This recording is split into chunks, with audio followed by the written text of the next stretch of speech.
Então vamos lá. Hoje nós vamos conversar sobre clichês dentro de templos evangélicos.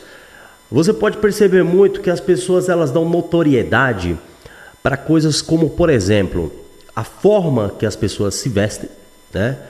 Por exemplo, se eu tivesse aqui de terno, gravata, sem chapéu, cabelinho cortadinho, ou sei lá como que seria a visibilidade para a pessoa enxergar que você faz parte de algo, que você adora a Deus, que você gosta de estar com Deus, seria visível a quantidade de pessoas que iam falar, nossa, ele é um pastor, ou então ele é não sei o que queriam falar, né? Mas as pessoas elas tendem a ter esse clichê que foi criado, construído com o fundamento da igreja evangélica. Vamos perceber, depois a gente vai conversar aqui na Bíblia, isso é só uma introdução. Lá em João fala sobre isso, quando Jesus ele fez a cura de uma pessoa que não enxergava. Então você começa a perceber um certo clichê pela igreja, pelos fariseus, que hoje é implementado também dentro das igrejas. Desculpa aí que foi o microfone. Então, vamos botar como exemplo aqui. Se uma pessoa chegar dentro da igreja e ela começar a falar em línguas estranhas, por exemplo, então todo mundo vai dizer que aquela pessoa, nossa, ela é de Deus, ela é fervorosa, ela é tal, ela é assim, né? Ou se começar a ter aqueles clichês da forma falada, por exemplo, quando as pessoas começam a falar, Jesus vai te dar uma casa, Jesus vai te dar não sei o que lá, Jesus Cristo está aqui, quando começa a ter esses clichês, então as pessoas identificam que Deus está naquele local, né?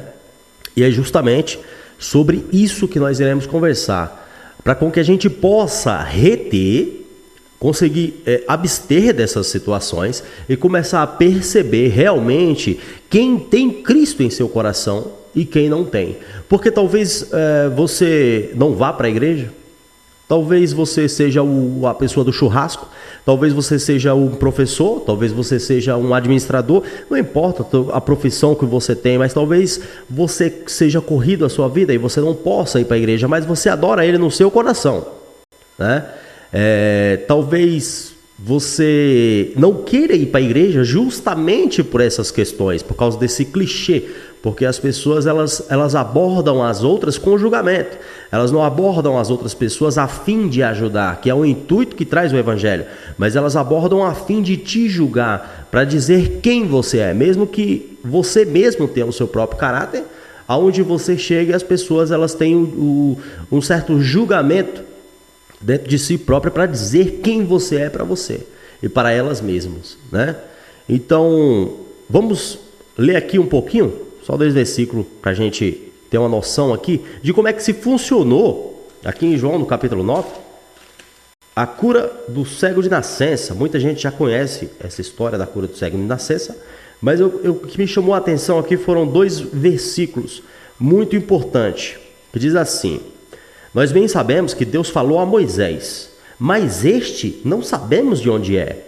Aqui os fariseus estavam falando de Jesus. Eles estavam dizendo que eles sabiam que Deus tinha falado a Moisés. Estava na Bíblia, no livro Pentateuco, mas eles não sabiam quem era Jesus. Não tinha nada escrito que eles enxergassem, porque a Bíblia acusava a vinda de Jesus desde o princípio, mas eles não conseguiam enxergar isso na Bíblia, né? E o homem respondeu e disse-lhe: nisto, pois, está a maravilha, que vós não sabeis de onde ele é. Olha só, vou deixar por aqui. Aqui você começa a perceber que essa pessoa, ela não teve um julgamento sobre Jesus, né? Os discípulos perguntaram qual que era o seu pecado, se era dos seus pais e tal. E Jesus falou assim, não, simplesmente esse homem ele é cego para que seja manifestado a glória de Deus. E a partir daí o Senhor fez um lodo, cuspiu no chão, fez um lodo com terra, esfregou nos seus olhos e mandou ele se lavar no tanque de Siloé. Beleza, ele foi lá, se lavou no tanque de Siloé e de repente começou a enxergar. E nesse tempo a igreja ela tinha um domínio tão gigante que quando ele foi lá, que o pessoal começou a perguntar o que aconteceu, justamente porque era dia de sábado que ele foi curado, Quando ele chegou lá, então o pessoal mandou chamar os seus pais. E os seus pais, com medo, falou: não, pergunta para ele aí, que é ele que sabe como é que funciona. Porque naquela época, dependendo do que você falava e o que eles consideravam sobre você em relação a julgamento, eles te mandavam embora da igreja, que é o que acontece hoje, né? Dependendo do que você falar ou de quem você é, eles te mandam embora da igreja, né? Eu não estou atacando a igreja. Eu não estou falando mal da igreja, eu estou falando de clichês que se implementaram na igreja e que eles são incorretos, né? Todas as igrejas têm isso? Olha, na verdade são todas, mas algumas têm menos clichê e outras têm muito mais, né? Consideram a sua situação financeira? Sim, consideram. Muitas igrejas consideram a sua situação financeira, consideram a sua situação matrimonial, né? Elas antes fazem uma entrevista com você para saber direitinho ali quem é você, tal, não sei o que lá, para saber se você pode fazer parte daquela congregação. Muitas igrejas agem dessa forma. Elas não analisam o caráter do ser humano, né? Qual é o seu próprio fundamento, o que ele tem de aprendizado, se ele lê a palavra, se ele não lê, se ele busca o bem, se ele não busca, eles não se preocupam com isso. Então, aqui eu estou para falar sobre esses clichês, eu quero acusar sobre essas questões que a gente acabou observando. E se percebe que muitas pessoas, elas acabam, até o próprio ser humano comum racional, que não vai para a igreja ou que vai para a igreja, ele acaba tendo essa tendência, né? Por exemplo, quem você vai ouvir? A quem você vai dar ouvidos? Você vai dar ouvidos a um pastor consagrado, que seja facultado, que tenha teologia, que tenha todas as faculdades que você imagina, ou simplesmente uma pessoa que lê a palavra? A quem você teria a tendência a ouvir? Quando você observa 2 vídeos, o que você procura nesses vídeos? Você tem um vídeo que tem 1 milhão de acessos e você tem um vídeo que tem 500 acessos. O que você vai buscar ver primeiro? Seus olhos, obviamente, vai buscar ver primeiro aquele que tem 1 milhão de acessos, aquele que tem mais acesso. Por quê? Porque a tendência do ser humano é justamente procurar aquilo julgatoriamente. Por quê? Porque estamos vivendo em uma sociedade onde tudo é julgado, onde tudo o que você fala passa por um julgo, quem você é passa por um julgo, a sua situação financeira passa por um julgo. E a Bíblia, ela traz uma situação totalmente diferenciada. Ela faz por onde aqueles que são pequenos, aqueles que não são observados, eles passem a ser observados. Ele acaba alterando os valores. O que é mais se torna menos e o que é menos se torna mais, né? Então, eu quero que fique essa lição, essa é uma primeira ideia que a gente está trazendo sobre questões, sobre estudos que a gente pode trazer sobre a Bíblia, retirando aí esses clichês, essas situações que a igreja acaba fazendo por onde ser um alvoroço, né? E muitas pessoas estão dispersas e não vão mais para a igreja porque acabam passando por esses tipos de problema e falam: peraí, eu vim aqui para receber Deus, eu vim aqui para adorar a Deus, eu vim aqui para conhecer Deus e não as pessoas.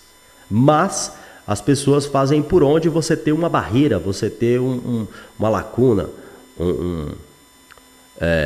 me ajuda aí, por onde você ter uma parede, né? Assim por dizer.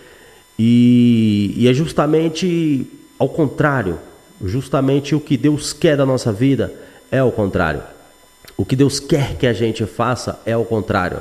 É que a gente esteja próximo das pessoas, é que a gente possa ensinar as pessoas, não porque você conhece demais, mas porque Deus está na sua vida e quem está ensinando não é você, mas sim o Espírito Santo. É Ele que está ensinando, é Ele quem está guiando as pessoas no qual você está falando, né? Eu estava pensando numa situação hoje que é muito legal, que a gente pode perceber uma situação básica, que é quando a gente vai ensinar uma pessoa a andar de bicicleta. Uma coisa tão simples, mas o que acontece nas igrejas, do julgamento que tem, até mesmo quando se lê a palavra, quando as pessoas falam, ó, se você for assim, assim, assim, assim, você não vai entrar no céu. Mas se você for assim, assim, assim, assim, você entra no céu. Só faltou o cara fazer assim, né? Se você for assim, ou assim, ou assim, você vai entrar no céu. Então, ele não se dá o resultado por isso. Você acaba afastando ao invés de aproximar. Quando você ensina uma pessoa a andar de bicicleta, eu vou dar 2 caminhos que foi justamente sobre o que a gente acabou de falar. Se eu colocar uma pessoa em cima da bicicleta e falar, vai, você consegue, e ela ir, ela provavelmente vai cair. E assim que ela cair, eu vou sentar ela na bicicleta de novo, falar, vai de novo que você vai conseguir, vai de novo e vai de novo, vai de novo. É muito raro que uma pessoa ela consiga aprender dessa forma. Agora, se eu colocar uma pessoa na bicicleta e guiá-la pelo caminho, mostrando como que ela vai fazer, a partir do momento que ela caiu, eu falo, você caiu porque você errou ali, você caiu porque você errou aqui, porque você devia ter feito dessa forma. Então, é muito mais fácil dela aprender. É muito mais fácil dela chegar em algum lugar se eu ensinar dessa segunda opção. E é justamente o que o Evangelho ele busca no ser humano. É justamente isso que tem que se integrar dentro das igrejas, né? Então, eu queria deixar essa reflexão aqui para você poder estar pensando.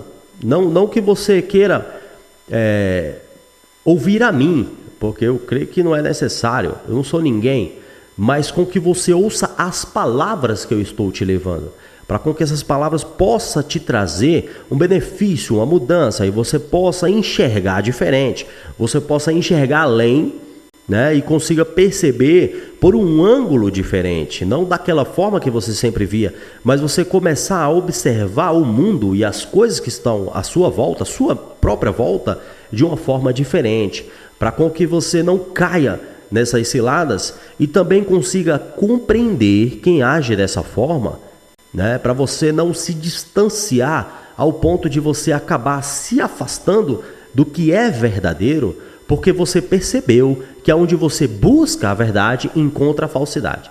Então, eu quero que você olhe por outros ângulos. A gente vai estar trazendo aí no canal, dia de terça-feira, vamos continuar com música, se Deus quiser.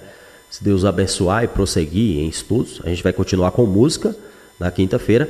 Mas dia de terça-feira a gente vai trazer sempre aí uma mensagem que possa integrar a Bíblia e o estudo do Evangelho, aquilo que Deus realmente quer do ser humano, aquilo que Ele busca no ser humano, que são as mudanças, a verdadeira diretriz de como é que tem que ser a sua essência, né?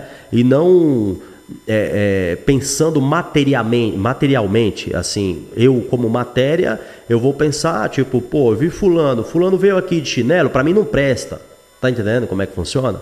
Fulano veio aqui de terno, ô fulano, que legal, você entendeu? Olha como você tá legal, olha que bonito, porque quando duas pessoas estão juntas, depois de um certo tempo, você não consegue mais observar a beleza numa outra pessoa como você observava quando era no começo.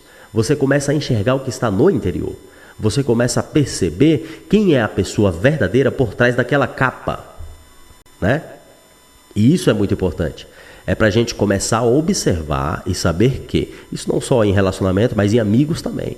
A partir do momento que você anda com uma pessoa, quando você anda muito com essa pessoa, você não observa mais detalhadamente a casca, mas você observa o conteúdo que essa pessoa tem dentro dela.